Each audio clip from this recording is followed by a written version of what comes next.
Coming off of a big win against the Philadelphia Eagles, the Denver Broncos face a lot of pressure this week not to fall into a trap game against the New York Jets.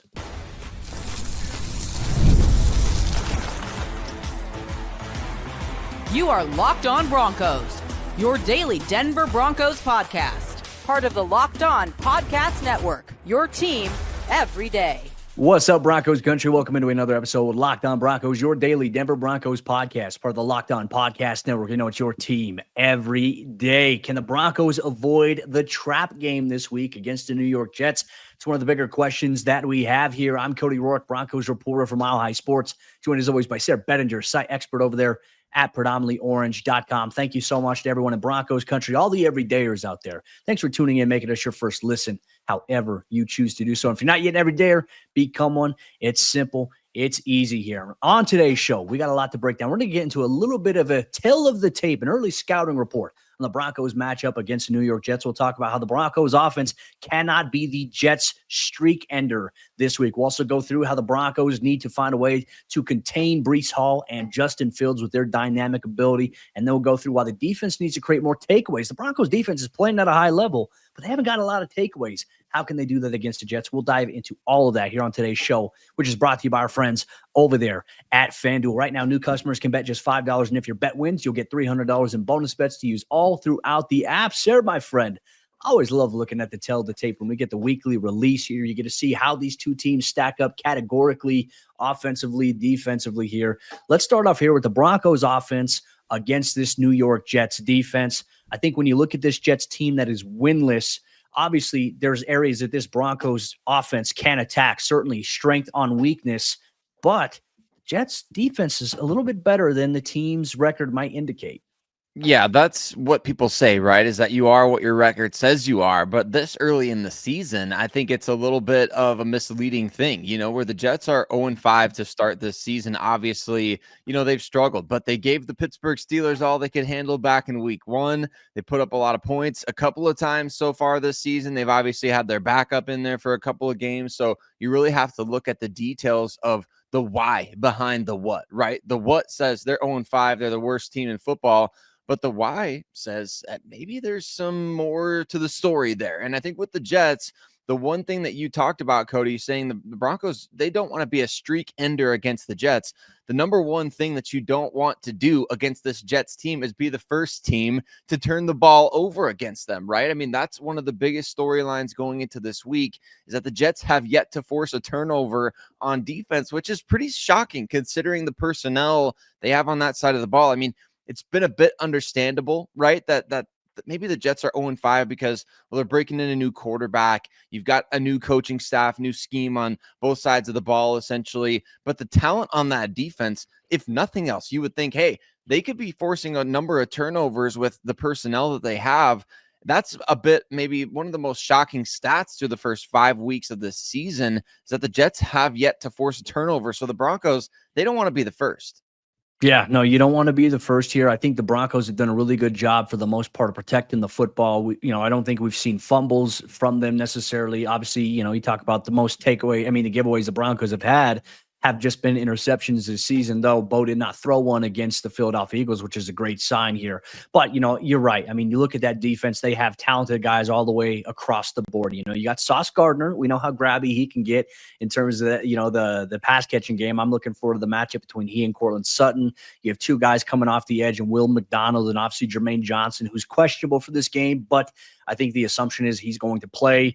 You have Jamian Sherwood at linebacker, Quincy Williams on the defensive line. This is a very talented team, though we do know that this Jets defense will be without Michael Carter, their starting nickel corner. So a lot of moving pieces here, but this is still a talented defense. You got to be smart here. But this is why I think, I made the reference earlier, the Broncos' strength right now on offense against the Jets defense's biggest weakness, and it's running the football, right? Get the Broncos, the run game has gotten going. I mean, Sayre, if you look at the stats, the Broncos, they're averaging 140.6 yards per game on the ground, which is good right now for fourth in the NFL. The fourth best rushing offense right now in the NFL, which is wild considering where we were at just a few weeks ago talking about this team. But the last 2 weeks, they've gotten it going against this Jets defense that's allowing 140.4 yards per game on the ground. I mean, to put it into perspective, the Cincinnati Bengals were allowing 119 yards per game on the ground to opposing rushers on that, going into that Monday Night Football matchup.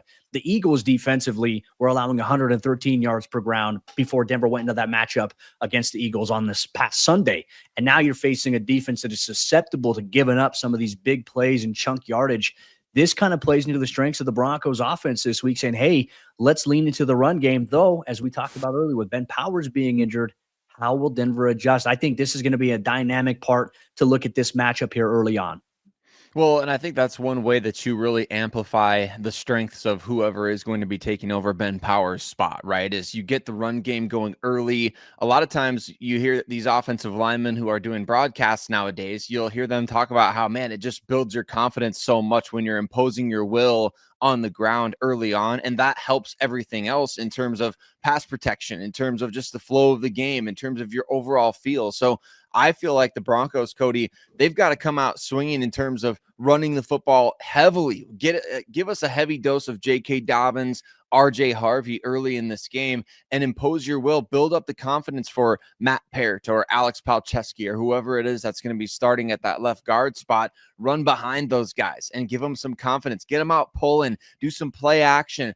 That's the type of stuff that I think we can expect to see from this Denver offense early on, because not only do you want to get off to a fast start offensively, you want to make sure that you are the one that's kind of dictating physicality at the line of scrimmage in this game. The Broncos struggled with this Jets defense last year, right? So obviously they need to go out there and they need to have a different philosophy this season, run the ball effectively early on and make them pay for whatever type of over aggressiveness they're going to have trying to get their first win of the season. One of the bigger keys, too, is not getting friend zoned in the end zone here for the Broncos. And we talk about red zone offense. Denver's been good this year, tied for 10th right now, 66.7% of the time that they're in the red zone.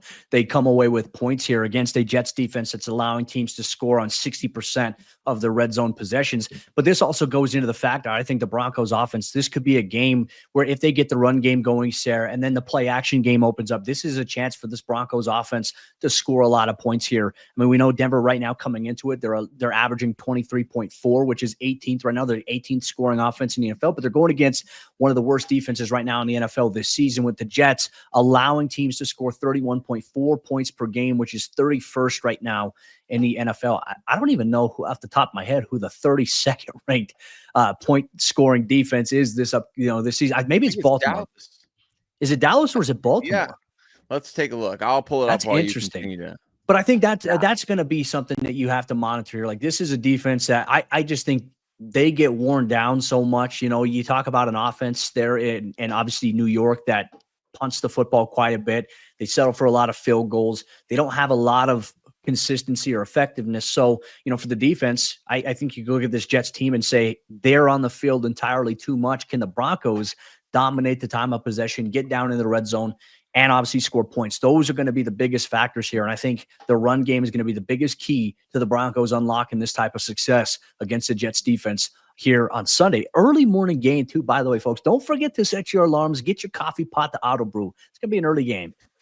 It is going to be. And you're right, Cody. It is the Baltimore Ravens so far this season. Obviously, they allowed, 100 points to the Texans this past weekend. So, yeah, they dropped to 32nd with the Cowboys. They beat the Jets. And the Cowboys, Javonte Williams, they kind of provided a bit of a blueprint for how the Broncos can dictate this game, because ultimately what we have seen from the Jets is a susceptibility to some of these big plays. And I think we saw George Pickens do it this past weekend. We've seen a number of others, like Aaron Rodgers and the Steelers did a ton of it against this Jets defense.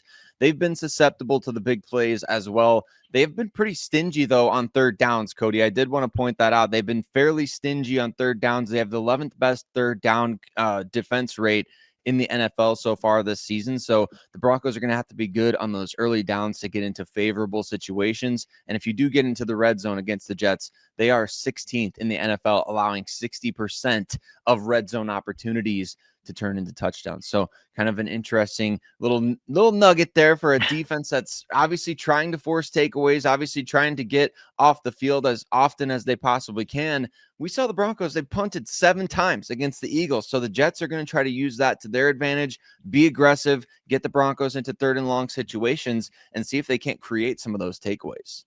Well, you mentioned the Jets defense in their ranking on third down. I mean, the Broncos are also bottom 10 right now in the NFL on third down conversion percentage, 24th, only converting 37.3% of their third down series. Now, obviously, that could be skewed a little bit because of that Chargers game a few weeks ago. And obviously, this past week against the Philadelphia Eagles. So the numbers don't suggest it, but can the Broncos continue to find efficiency on these early downs here against this Jets defense that will give them some favorable situations on third down, third and short?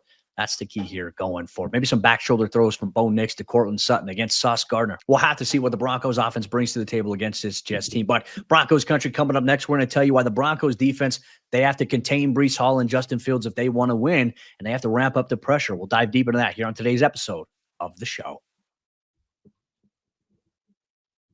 Today's episode of Locked On Broncos is brought to you by our friends over there at FanDuel, America's #1 sportsbook. And FanDuel is the place to be for the NFL season, especially with some of these games that are starting off early on Sunday morning, like the Broncos and the New York Jets, where the Broncos, they are currently 7-point favorites right now over the Jets. Can they go on the road in London and get a big-time win? Well, if you believe that with FanDuel, guess what? That's exactly where you have to get into, because right now, brand new customers can bet just $5 and get $300 in bonus bets. That's right. Pick a bet, put down $5, and if it hits, you'll unlock $300 in bonus bets to use across the app. So if you think the Broncos are going to win outright on the money line, you can place that $5 on the money line. If you win, you're going to get $300 in bonus bets today. So what are you waiting for? Visit FanDuel.com to download the FanDuel app today and get started.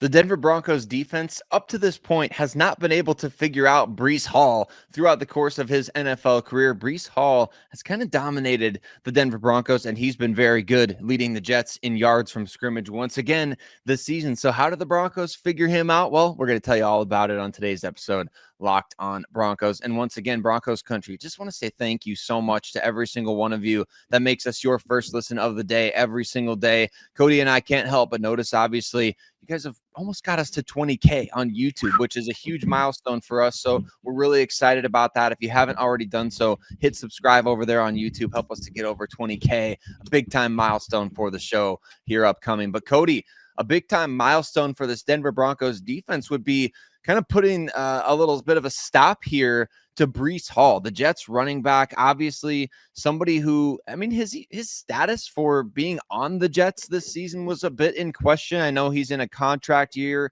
He's once again averaging over 5 yards per carry. But I think when you go throughout the course of his career, what's really fascinating to me, you look at his numbers against Denver. He has 36 rushing attempts against the Broncos for 253 yards. That's 7 yards per carry, 2 rushing touchdowns, and then he has 5 catches for 31 yards against Denver. But where he's really dominated the Broncos is on the ground, over 7 yards a carry for his career. Yeah, and look, I'd say the one anomaly was last year. The Broncos found a way to stop Breece Hall. I mean, in that game, in a torrential downpour where they wanted to run it, the Broncos defense, he had 4 yards on 10 total carry attempts.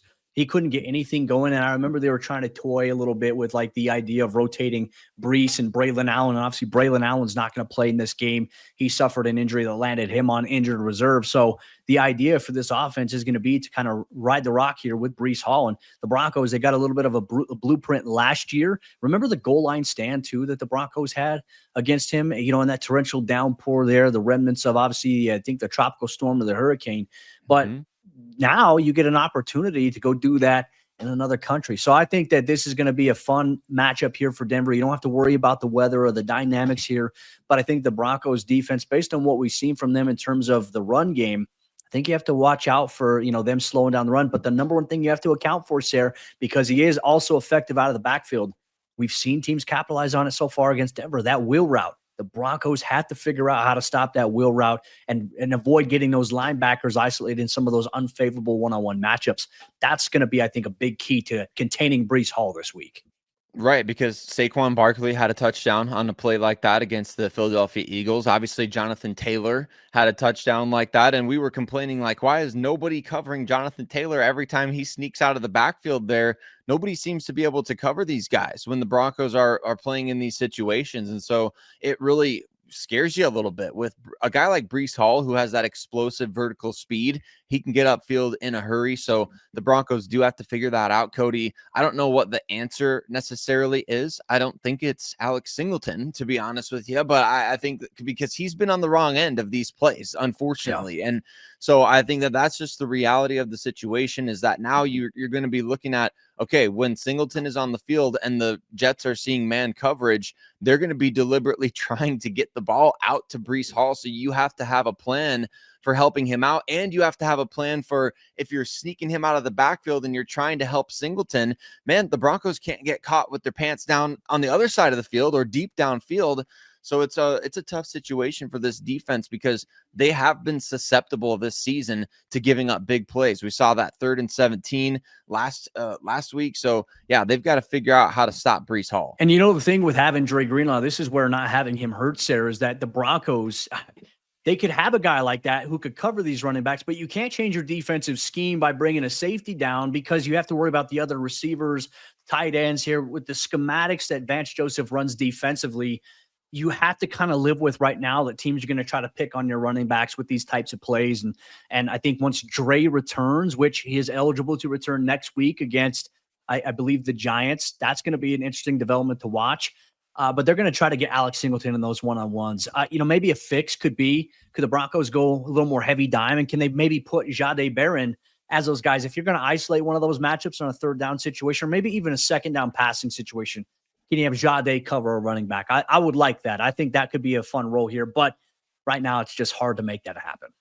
Yeah, and I would love to see Jahdae playing a little bit more just in general, since we're on that point, because I think going into last week's game, he was only playing about 26% of the defensive snaps. And then you go ahead and you make a big play like he did against the Philadelphia Eagles. And that's somebody who he can be physical when he's out there as well. I mean, Jahdae is not a linebacker. We understand that. And there's other guys that are big physical defensive backs on this roster who aren't linebackers, but they can play big physical roles when the running game for the opposing team is trying to get out to the perimeter. So these are guys who can really be an asset to the Broncos. And I wouldn't be shocked, Cody, if Jahdae plays a much bigger role this week than we've even seen against the Eagles and any previous game, because of that play that he made against Philadelphia. I think when Dre returns, you're going to see this defense live a little bit more in the dime package. I like that, because my goodness, between J-Mac, Jahdae, Riley, Pat, Hufanga, Brandon Jones, when you can get these guys all on the field, and then you have an athletic linebacker like Dre who can be a sideline-to-sideline guy for you, then all of a sudden it changes everything for how you play certain situations. So the hope is that we get to see that this year. But, as we've said, like with the Dre situation, you never want to get your hopes up in this situation. When he comes back, okay, great. We want to see him be able to play and obviously consistently stay on the field. If that's the case, the dime package is going to be very, very deadly here for this Broncos team. I think another thing too, Sayre, we really have to see the Broncos get after Justin Fields. Sometimes he has a propensity to hold on to the football a little bit and maybe even scramble out of bounds behind the sticks. And that can lead to obviously an on paper sack. But the Broncos coming into this game lead the NFL in sacks with 21. Nik Bonitto has 7 of those 21, which is crazy, incredible, the streak and the pace that he's on. You're going to get Nik Bonitto working against, obviously, Armand Membau, their first-round pick at offensive tackle. I'm excited to see this matchup, because this is also a Jets offense that has been sacked 16 times so far through the course of 5 games. Yeah, you're allowing 3 sacks per game roughly at this point. So the Broncos have to take advantage. That's an area that they've obviously been great this season, is getting after the quarterback. And Vance Joseph, he's finding creative ways to do it, whether he's sending 4 guys, whether he's blitzing defensive backs, whether he's blitzing linebackers. The Broncos are getting home one way or the other. And you never know when reinforcements are going to come, Cody, because obviously Malcolm Roach did return to practice on Wednesday as well. So I mean, it's going to be just waves for Justin Fields to have to deal with, and it's up to the Broncos to not allow any breakdowns behind that pass rush. They've got to find ways to close the deal at the quarterback and even create some takeaways. I know we're going to be talking about the importance of that coming up here. Well, I mean, you teased it perfectly. The Broncos defense, they have been smothering, they've been suffocating, but they haven't found a way to get the football consistently enough. And if they can do that, this defense, they're going to ascend to another level. We'll tell you how the Broncos defense can create more takeaways here on today's episode of the show. I'm Cody Roark from Locked On Broncos, and this episode is brought to you by Peloton. Peloton is shaping the future of fitness with the brand new Peloton cross-training Tread Plus, powered by Peloton IQ. This is Peloton's most advanced equipment yet, giving you real-time guidance and endless ways to move, whether you're running, lifting, or you're cross-training with your favorite instructors like Alex Toussaint. It's training reimagined to make your workout more personal. Peloton is built for breakthroughs with features that help you plan, stay motivated, and hit peak performance. You can let yourself run, lift, flex, and go while Peloton handles all the rest. Plus, Peloton IQ provides real-time strength coaching, tracking your progress and suggesting weights that challenge you so you can get stronger. Plus, the new movement tracking camera, it counts your reps and corrects your form in real time, making sure every rep is safer and smarter. So let yourself run, lift, flex, push, and go. Explore the new Peloton cross-training Tread Plus at onepeloton.com. The Broncos defense hasn't generated a lot of takeaways so far through the first 5 weeks of the season. Can they find a way to do that against a Jets team that is susceptible to giving up the football? And this can only snowball into the Broncos defense producing even more down the stretch. Thank you once again, all the everydayers out there in Broncos country. Thanks for tuning in, making us your first listen. We appreciate you as always. Sayre, it's crazy to think about what we've seen from this Broncos defense. Really, their roughest game came against the Indianapolis Colts. Aside from that, they've been pretty dang good all season long here. And the performance that they had against the Philadelphia Eagles, really after that third quarter play that they gave up to Saquon Barkley, we saw them lock in. We know that this defense can do that. They can generate the pressures, the quarterback hits, the sacks. But the one thing they got to get more of here is takeaways. They haven't been able to do that just yet. Right. In 3 of the first 5 games that the Broncos defense has played this season, they have 0 turnovers forced, no takeaways, right? And that's not a great deal. Obviously, you got a couple of turnovers against the Titans back in week 1. You got a couple of turnovers against the Los Angeles Chargers in week 3. That is it. The Broncos have not forced a turnover since week 3. So you got a little bit of a battle of, I guess, opposing forces going on here, right? The Jets are frustrated because they haven't forced any takeaways all season, right? And the Denver Broncos, they've been expecting at least 1 per game with the personnel that you have defensively, the ability to get to the quarterback more than any other team in the NFL, with the investments that you've made in the defensive backfield. I mean, we know the Broncos have gotten close a number of times, right? I mean, Talanoa Hufanga nearly had the play where he almost created a pick 6 against the Philadelphia Eagles. And I think it's bubbling beneath the surface, right? It really is for this Denver Broncos team. They're getting to the QB. They've got to start popping that ball out. They've also got defensive backs that can make plays in man coverage to be able to pick the ball off. I just think that it's percolating for this team, Cody. I really feel like a big game of turnovers is bound to happen. Why not against the Jets, right? They're losing a lot of fumbles. They're not throwing a ton of picks this year. Maybe this is the game where the Jets and Justin Fields, they start throwing a couple of picks for this Denver Broncos defense to take advantage of that pass rush. That certainly would be nice. You know, I think in this game coming into it, if we said, hey, can the Broncos find a way to get a couple of strip sacks and maybe 1 or 2 interceptions to say, yeah, let's take it. I'm with you too. And so much of it is teams are trying to implement the quick passing game here. There's obviously going to be situations, as we've seen, where opposing offenses are going to try to dial up some of those longer shot plays or the longer play action stuff that's trying to develop here. But that's where Denver's got to get these takeaways. We haven't seen a lot of chances for guys to be able to make plays on the football in terms of the air, right? The only one came against the Chargers, as you mentioned. It's that tip pass by Riley Moss to Brandon Jones.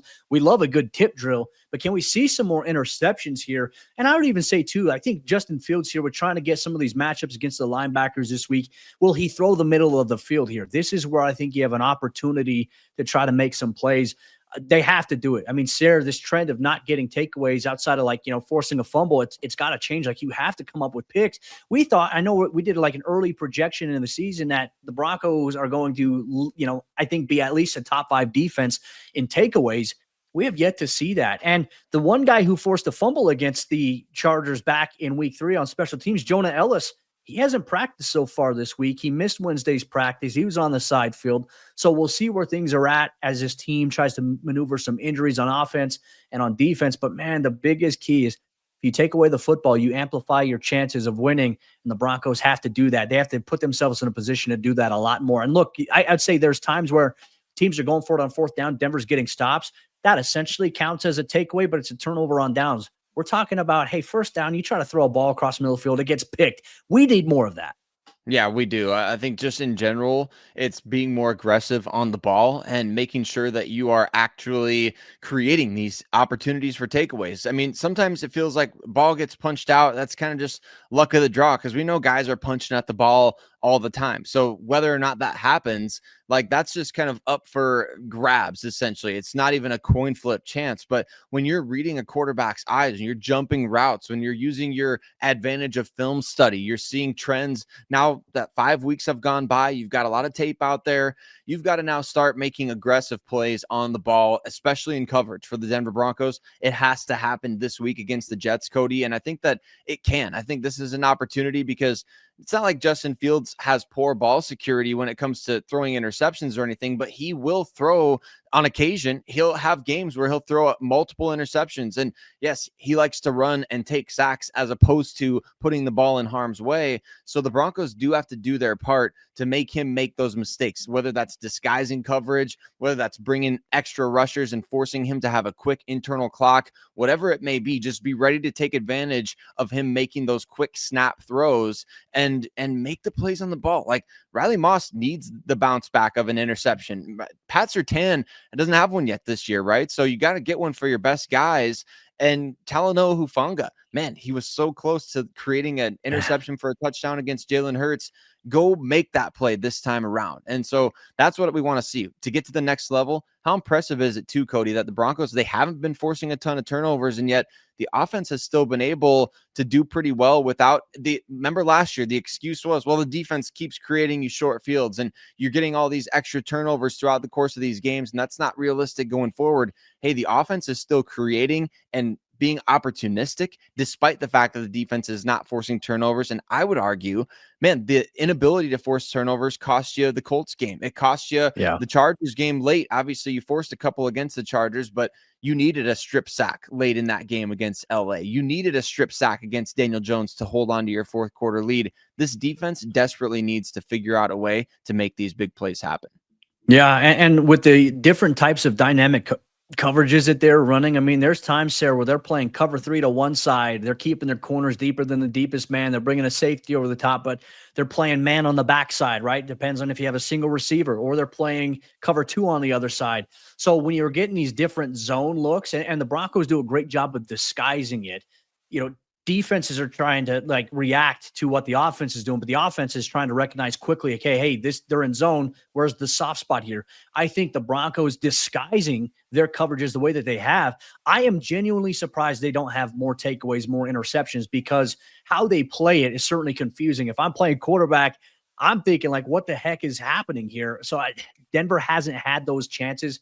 I think Sunday's game here could very well change that here for this Broncos football team. Find a way to get the football. That's going to be the key here. But Broncos Country, thank you so much for rocking with us here today, making us your first listen. That'll wrap up today's episode of the show. Make sure you tune into tomorrow if you're an everydayer, because Sayre, he's going to sit down with John Butchko, host of the Locked On Jets podcast, for a crossover Thursday. And then on Friday, you're going to get our final game preview. Sarah and I, we're going to give our matchups to watch, players to watch, and our keys to victory if the Broncos are going to win and improve here on the road in a tough London game against the Jets. Make sure you stay tuned and locked in here on the Locked On Broncos podcast, part of the Locked On Podcast Network, your team every day.